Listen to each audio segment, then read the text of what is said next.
Well, the rest of today is looking pretty nice out there. We're going to stick on to those mostly sunny and clear skies throughout the rest of the day, having that light wind as well, not really causing for many issues. And eventually most of us will actually be warming near 60 degrees, a high of 60 today in La Crosse, 58 in Eau Claire. Pretty nice spring-like day out there, and I would definitely get out there and enjoy it because we have the wind and a thunderstorm chance rolling back in as we go into tomorrow. Our lows tonight actually staying pretty warm out there. We have a warm front eventually making its way through.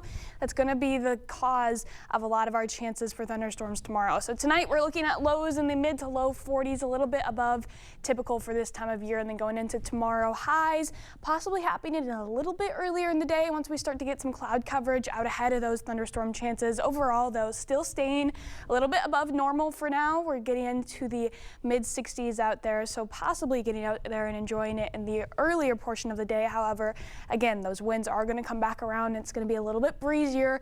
Kind of similar to what we were at yesterday and to start the week off on Monday. So here's our thunderstorm chances going into tomorrow. We're starting the day off again fairly nice. Here's those nice temperatures. If we didn't have a thunderstorm risk, we could probably even get closer to the 70s for most of the area, but those clouds are going to roll in later in the afternoon, causing our heating from the sun to stop a little bit earlier than we typically see. We could also see a few spotty showers earlier in the afternoon, but the main event really holds off until those evening hours. There's that line of storms getting to Minneapolis around 6 p.m.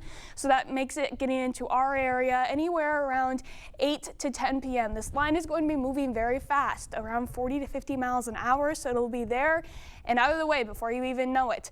That makes it nice for impact-wise, but that's going to make it a little bit harder to nail down the exact time that it's passing through. So just be prepared for any gustier winds as we get throughout the evening hours, because it's already going to be windy out there, so this will just add on to those winds. And then look at that, already out of the area by around after midnight to the east of I-94 and out of our hair. We could still see a few more isolated rounds of thunderstorms passing through in the morning. As you can see, very early Friday morning, maybe a few more spotty showers throughout the morning hours on Friday, but really after that, we're looking at a mostly dry day for Friday with extended cloud coverage throughout most of the afternoon.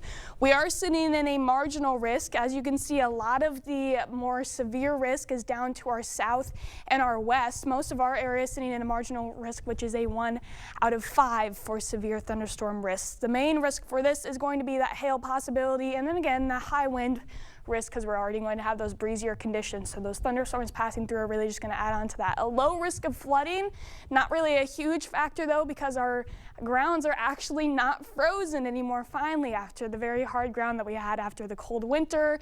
A lot of that soil can really absorb any rainfall that we get, but we are expecting to get a decent amount of rain, and we are expecting to have those windier conditions throughout most of the day. Even in the afternoon before those storms pass through, we're seeing windy conditions with sustained winds around 20 miles an hour. Here's when you can see that line passes through around 10 p.m.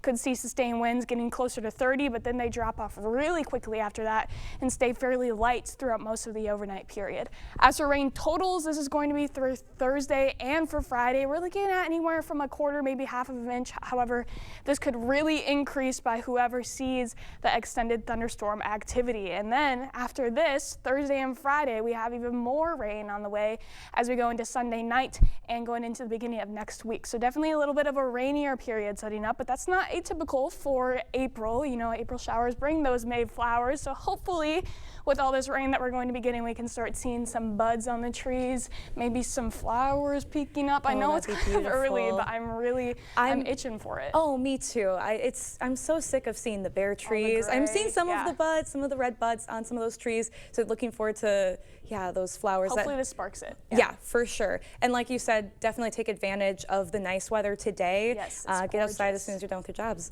All right, thank you, Nicole.